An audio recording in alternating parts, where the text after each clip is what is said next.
শাইখ আহমদুল্লাহ সাহেবের মূল ভিডিওটা কি ছিল আপনারা দেখবেন, ফুল ভিডিওটা আগে দেখেন, তারপর আপনারা সিদ্ধান্ত নিন। প্রশ্নটা শাইখ এইভাবে পড়ছেন, নবুয়তের পূর্বে রাসূল আকরাম সাল্লাল্লাহু আলাইহি সাল্লাম কোন ধর্ম পালন করতেন? নবুয়তের পূর্বে আমাদের প্রিয় নবী সাল্লাল্লাহু আলাইহি সাল্লামের ধর্ম কি ছিল? যদি বলেন যে কোন ধর্ম অনুসরণ করতেন না, তাহলে নাউজুবিল্লাহ, উনি কি ধর্মহীন ছিলেন নাকি? উনি নবী হয়েছেন কত বয়সে? 40 বছর বয়সে। তাহলে 40 বছর বয়স মানে তো জীবনের মূল টাইমটা প্রায়। এই 40 বছর পর্যন্ত উনি নিজে তো নবীই ছিলেন না, উনি নবী হয়েছেন তারপরে। তাহলে 40 বছর পর্যন্ত নবী হওয়ার আগে তার ধর্ম কি ছিল? এর উত্তর হলো, আমি 48 ঘন্টা সময় দিলাম। 48 ঘন্টার ভিতরে তার বক্তব্যকে উদ্ধ করতে হবে, তওবা করতে হবে, জাতির কাছে ক্ষমা চাইতে হবে। শাইখ আহমদুল্লাহ সাহেবের মূল ভিডিওটা কি ছিল আপনারা দেখবেন। প্রশ্নটা শাইখ এইভাবে পড়ছেন যে এক ভাই প্রশ্ন করেছেন, রাসূল আকরাম সাল্লাল্লাহু আলাইহি সাল্লাম তো 40 বছরের নবুয়ত পেয়েছেন, এর আগে তিনি নবী ছিলেন না, তাহলে এই 40 বছর আগে তিনি কোন ধর্ম অনুসরণ করতেন? ফুল ভিডিওটা আগে দেখেন, তারপর আপনারা সিদ্ধান্ত নিন। 40 বছরে রাসূল আকরাম সাল্লাল্লাহু আলাইহি ওয়াসাল্লাম নবুয়ত পেয়েছিলেন নাকি তার আগেই পেয়েছিলেন? এই কথাটা মূলত শাইখ আহমদুল্লাহ সাহেবের যে মূল ভিডিওটা দেখেন। আমাদের কাছে কোনো শ্রোতা যখন প্রশ্ন করে, এই যে আজকে যে প্রশ্ন উত্তর দিচ্ছি, শ্রোতারা যখন প্রশ্ন করে আমরা কিন্তু প্রথমেই প্রশ্নটা আপনাদের সামনে পড়ে নেই। ইভেন এই যে আব্দুল জাহের মাহমুদ যে প্রশ্নটি করেছে, এই প্রশ্নটাও কিন্তু আমি পড়লাম। কোরআনুল কারিমে আল্লাহ কি বলছে একটা উদাহরণ দিয়ে আরো ক্লিয়ার হবেন। লা তাকরাবুস সালাহ, নামাজের ধারে কাছেও যায় না। এখন আপনি আগেও নিলেন না, পিছেও নিলেন না। লা তাকরাবুস সালাহ আল্লাহ বলছেন নামাজের ধারে কাছে যায় না, আপনি নিয়ে এসে এটা মুস্তাফিজ হুজুর বলল নামাজের ধারে কাছেও যায় না। এখন কখন? আল্লাহ তো এটা পরে বলে দিয়েছে, ও আনতুম সুকারা, যখন নেশাগ্রস্ত অবস্থায় থাকো। মদ খায়া পবিত্র না হয়ে সাথে সাথে নামাজে দাঁড়ায় না, নাপাক অবস্থায় দাঁড়ায় না। এখন আপনি কাট করে ওখানটা নিয়ে যে বসায় দিলেন।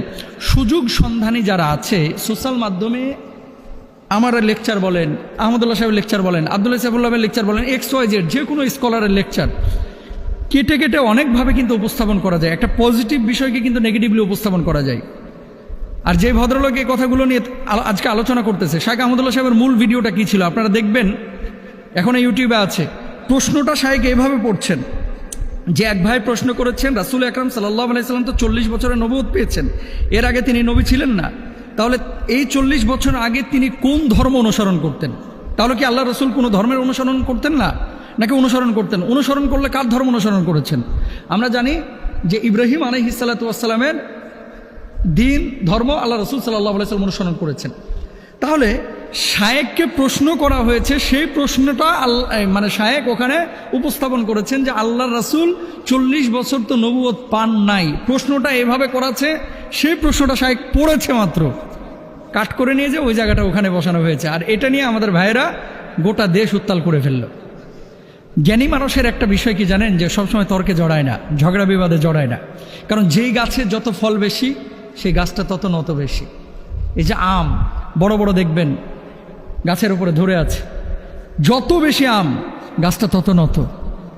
এত কথা শাইখ আহমদুল্লাহ সাহেবকে নিয়ে বাংলাদেশে হলো। আমি তো দালাল হয়ে গেছি, মানুষ বলতেছে, কতজন তো আমাকে নিয়ে কত কথা বলতেছে। এতদিন আমাকে নিয়ে কেউ সমালোচনা পৃথকভাবে করেছে, কিন্তু আওয়ামভাবে একটা দুইটা না, একাধিক ভিডিওতে আমাকে সমালোচনা করেছে।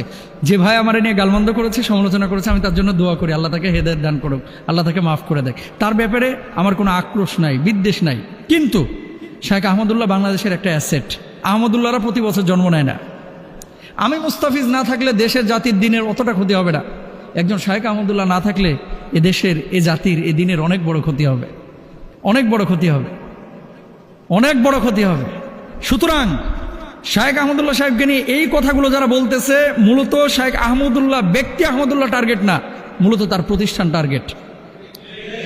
কারণ মানুষজন যাতে করে এই প্রতিষ্ঠানটার উপরে প্রশাসনিক নজরদারি নিয়ে এসে প্রতিষ্ঠানটাকে বন্ধ করতে পারে।